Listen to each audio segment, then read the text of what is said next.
On that fateful day, 7th February 2021, we just came from the church, DCC precisely, where we worship. And then we had meal together on the dining table. After some few minutes, I saw him dressed up. He said they have another program in the church and he was going to see his friend. We were leaving from my house on the same bike, and when the car stopped in front of us, we were thrown off. I landed relatively close to the bike while he went a bit further. And as I was standing up, the first thing I heard was him shouting. And after some time, my husband just came, the father just came and said, just tap me on the leg. If you get accident, I just jump. I thought that the normal accident that maybe Okada, this and this. As I heard the shout, I turned back and saw, the scene play out. The first set of tires went over and started shouting along with some people around. Started shouting like, "You should stop" and everything. And thank God, at that point it stopped. So I went to him, and other people were around. It was really rowdy. I held him. I held the things that fell off the bike, and things that fell off the bike. And I got to the estate gate. I saw Ovie lying down. Errol was putting his head on top of his lap. I did not even know that it's him and Errol that have the accident. I just said, "Ovie boy," the way I said, "Ovie boy." I don't know. I said, "Mommy, I'm fine." I said, I see here one of the side pier. I thought this just only where he injured. So as I just heard the leg, just shout, "No, mommy, drop it." I said, "Hey, put it down." That's what just came out of my mouth. I just picked my phone. The first person I called the sister. Okay, I said, I was at home and my mom called me to tell me that Ovie had an accident. So I was like, I thought it was just a normal bike accident that you just have and just get up and just move. So she told me to come and meet them at a particular hospital. So while I just wore my clothes and I just picked up my daughter. So while I was going, my mom called me back again that I should go to another hospital. So I was like, is it that bad? So I called one of his friends, Peace. Peace told me that Ovie is somewhere around the church. So in my head, I'm like, what is this thing for? I called somebody else again. The person said, "Don't worry, Mama K. Ovie is fine. So in my head, what's up? Then my younger sister now called and said Ovie was involved in an accident. That was what confirmed it, and I was very fast. When I found out, because we had sort of made plans for the week. Somehow our birthday falls in the same week, and we had somehow made plans somewhat of what we would do and all. And all of a sudden I got the news about the accident. We literally left Herald's house together and we were on our way to church, and then apparently I got to church before him, and then I got a call from Mama K that, we just had an accident. And when she said it, I was like, Ovie or Momsi, because I thought I heard Momsi. And I was like, no, Ovie is around the church somewhere, because we left Herald's house together, and she was like, she was going to call me back. And I said I was going to search around the church for Ovie because he wasn't around me. And then I went to meet a friend of mine, came, and I was telling her that, Mama K said Ovie just had an accident. And I think that Ovie is around the church, and we started looking for Ovie. We did not see Ovie. And that's when Mama K called back and was like, I've confirmed, Ovie just had an accident. The musicians from church, the instrumentalists, they were passing at the same time, and so luckily they were able to take us to their car, which was close by. While we were in the car, because I was trying to hold him and I was praying, but I would not lie. My mind was, I had gone to thoughts of what, this can't be how it ends. I was just thinking, my mind went far, and in Ovie's pain, he said something. It was like, God, legs that I used to serve you can't go like this. You know, they said a trailer climbed him. And I was like, that's the wrong kind of accident for a drummer to have. Because how will he play drums? And how will he, you know, minister on stage? How will he jump? Trailer. I mean, if you know trailers in Lagos, I don't know about any other part of the world, but if you know trailer in Lagos, you know that it's not something anybody wants to experience. He told us where he was, so I moved straight to the new location, and on getting there, I saw him outside, still in the vehicle anyway, and quite a number of people were around him at that point in time. He was quiet, despite the fact that he was in pain. Not until when they wanted to move him, that was when I knew the depth of the pain. So my dad took me to see Ovie, and to my wildest surprise, he was calm. He just said, he smiled and did peace out and said, I know you're worried. And in my head, I'm like, what's wrong with this one? How are you? He said, I'm fine, sis, I'm fine. Then I'm like, what is this? He said, I'm fine. So I came out and I said, Ovie, it's fine, Joe. Then my son said, but you can't move. I'm like, and I went back again. Ovie said he's fine. So I went to the office with the doctor, and the first question I asked her was that, is his spine okay? She said she doesn't know, that they've not done the test. So she now told me that, okay, there's a possibility that his spine is gone. And I said, no, that his spine is not gone, that you guys have not done the necessary test. We had to run tests. So they said, we're going to take him to Igbobi. Anybody in Lagos? Yeah, Igbobi. Of course, you know what that means. And I was in tears. I'm like, is it that bad? So they were looking for the driver that would drive the ambulance. It was then I went out of my comfort zone. I shouted on the medical director. I said, what are you waiting for? Can't you drive this ambulance? He looked at me. I looked at him. I said, okay, give me the key of the ambulance. Let me drive.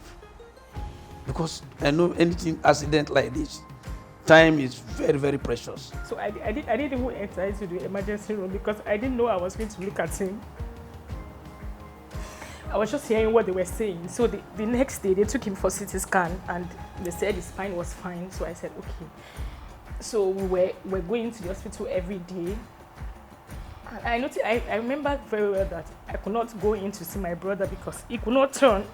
When I go inside, I don't stay more than a minute or two because getting there, seeing him, I cannot withstand it. I will just go outside. I say, God, why? If you know Ovie very well, Ovie is, yeah, it can take pain. Like, you don't know when something is happening to him. So when somebody touched his leg and the way he screamed, I knew that, wow. So that part was very emotional for everyone because he was just screaming, nobody should touch me, this, that. And we needed to move him out of the bed into the stretcher. The nurses came in and gave him first aid, painkiller and everything. And I remember we were saying, it's not working, it's not working.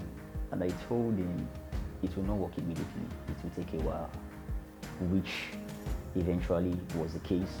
And he was still very jovial and friendly with the nurse. And the nurse was like, are you really sure a trailer climbed through your waist? Normal level now, we vibed, because I mean, we would not let what we see, our present situation, determine how we react. And so as people of faith, it's very important that our reaction is based off of the one we have as opposed to what is happening around us. So we try to have fun, we try to play around, you know. But obviously, you know that when you hear the name Igbobi, it's not anything exciting. He called me on my birthday, and I was like, guy, I did find no worry, na small thing. So in my head, okay, na small thing. Until I had to go see him myself. I think it was 2 days later. And when I walked in and I saw him, I didn't know how to react. I didn't know if I should be sad or I should be worried, because his reaction when I walked in, it sort of made everything seem like, oh, I don't need to worry, I did all right. One thing that kept me going throughout the entire incident was Ovie's faith, because personally, I'm not even going to lie. If I was in those shoes, I would be questioning God. I'd be like, what's? I don't really think my faith at that time was even that strong. But this whole incident, there is God. We had so many plans. At the time, we already started recording the album. We already had things planned out. In fact, one of the reasons it was coming to the house was for us to record. We already have like loads and loads of songs recorded that has not been released, and the ones we're still working on. So looking at the future and the brightness of it, I was just so sure that it won't end like this. The faith Ovie has, because I literally put myself in his shoes. I'm not sure I'm going to do better if I was on that bed. He was there all by himself, and he will encourage you by keeping a positive mindset. He didn't encourage any negative vibe around him. Even the one who was in the accident had such great faith that the one who has called me, who has created me, who knew me by name, knows that I will be fine. You know, every word he said at that point in time, every word that comes out of his mouth was, I'm fine, I'm okay. I'm fine, I'm okay. I love his courage, his faith. Anytime I go see, Mommy, I'm fine. Mommy, everything will be okay. Even the day he told me that, after the operation, he said, Mommy, I don't want to tell you people. What the doctor told me is 50-50, but I should tell you people. The day he signed, the father was supposed to sign that paper that day, but he did not allow them to call his dad. He told them that I'm above it, let me sign myself. Because the father will see it. Hey, that's another problem. I just thank for his faith. It was a prayer for us every time to see you turn, to see Ovie turn. First time I saw him turn, it was a prayer. First time I saw him sit slouch, it was a thanksgiving. First time I saw him, I remember I told him to kick. I want to feel his leg on my body, and he kicked. It was firm. So it was a miracle every day. Every day was a miracle. When Ovie was feeding himself, was a miracle. He still wondered me up to today. Yesterday, when I saw my boy climbing the altar to sing, I now went back to archives. Is it not this boy that we find it difficult? When you turn him like that, he'll be screaming as if there's a thunderbolt. See him now? Or am I dreaming? So those are the favor. And it's only God that can do that to you. People came through for us. We were blessed with the relationship we had in our corner. Church was there for us in every sphere. Prayers were ongoing. We had people on ground. Money was, we didn't lack anything. Money. Hi, my name is Ovie Agbani, and I'm the person everybody has been talking about. The only thing I can remember was that there was a I think a wine islander in front of us.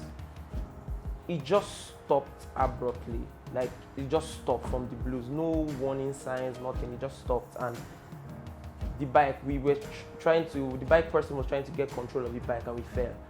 And as we fell, the next thing I saw was the trailer was climbing.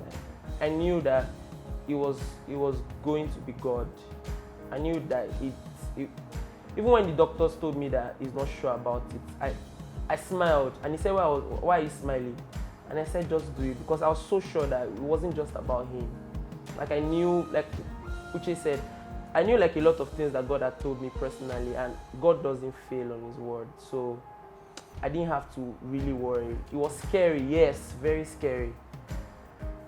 Very, very scary. And I realized that being in the hospital, God showed me that even in the midst of, even the fact that you are here in the hospital, I am good. It's my goodness that brought you here. You should have died. Like I realized in that sense that regardless, God is good. case has literally cancelled doctor's report after doctor's report after doctor's report. They will say, oh, when I got to the hospital, they were like, oh, you stay in hospital for 6 months. I stayed 6 months, 7 months. I was there for 6 weeks. They said, oh, you have to stay for 3 months before you can walk. 1 month, 3 weeks, I was walking with aid. Oh, with the aid, you have to stay for 1 month. 2 weeks later, I was walking without aid. Oh, you have to use a walking stick for 2 weeks. After 5 days, I don't need the walking stick. God literally cancelled and made it look like, oh, even though I used the doctors to do it, and God can use anybody. God used the doctors to do it, but He cancelled the report. When you give a report and you want to take the glory for it, you cancel it and say, well, I'll do it in my time.